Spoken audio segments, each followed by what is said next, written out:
It's actually a fact that the vast majority of people in the UK have no idea how a pension works. We run money for 33 million customers.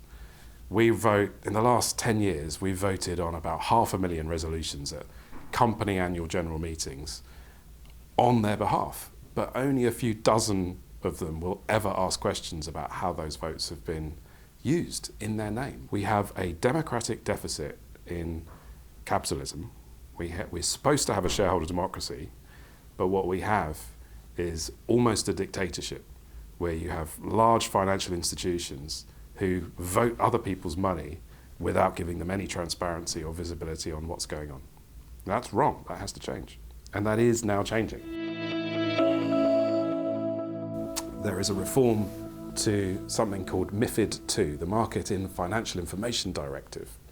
And that reform will require every financial advisor across Europe to ask clients whether they have any preferences in the area of the environment or society that they wish to see expressed in the way their money is run. So historically, you'll have gone into a financial advisor and they'll ask you, do you have a spouse? Do you have any beneficiaries? How long are you investing for? What's your risk appetite? So those are all know your client questions. It's called KYC, know your client. And the financial advisor, to prove they've not missold, has to ask those questions. From next year, from 2021, they're going to have to prove that they've also asked questions about the end client's personal ethics and whether they're concerned about issues like climate change. That is going to transform demand on a 2 trillion market across Europe.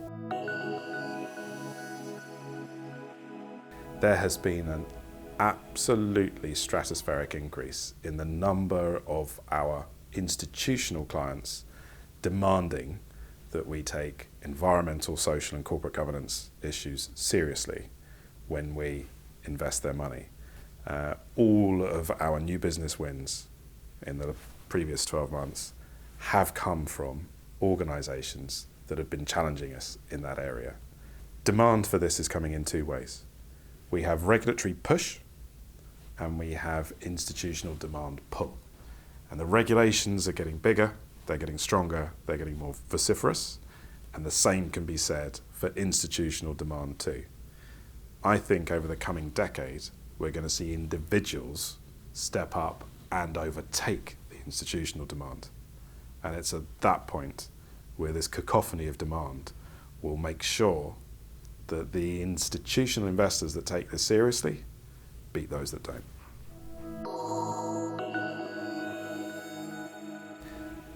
There is a little known problem with capitalism, and it's at the core of every fundamental analysis by every investor in the world. It's something called discount cash flow analysis, DCF. And it was designed in the 60s in Chicago University. And it's a model for how you value a company. But the problem is threefold. 1, it discounts future generations, formally at the heart. 2, it ignores costs of pollution if it's external to the cash flows. And 3, in the terminal value, it assumes all things will continue to grow forever at a mean growth rate. That's the standard assumption unless it's changed. So this means that we have the heart of global capital markets, millions of investors making billions of investment decisions on trillions of assets under management each year, all of which ignore that one planet problem. There's 2 concepts that are really important in the area of climate finance. One is physical risk, and the other is transition risk. What is clear is that transitioning too fast erodes people's pension savings and investments. Not transitioning ever could potentially wipe them out. The solution to this should be a transition strategy where the world's economy is put onto a much safer, lower carbon footing, but we transition the economy away from a 4-degree future to a 2-degree one in a way that neither causes huge transition risk to manifest or physical risk to manifest. We need to navigate between these jaws. And at the moment, humanity doesn't have a clear pathway to do that.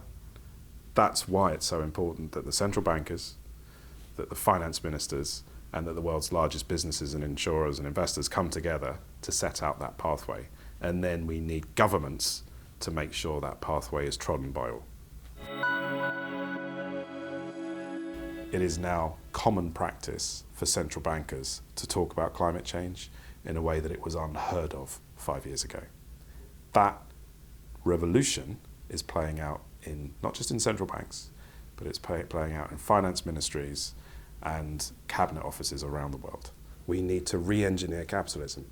The thing that gives me hope is that people are doing just that. They are rethinking how capitalism should be structured at the top table. It's huge.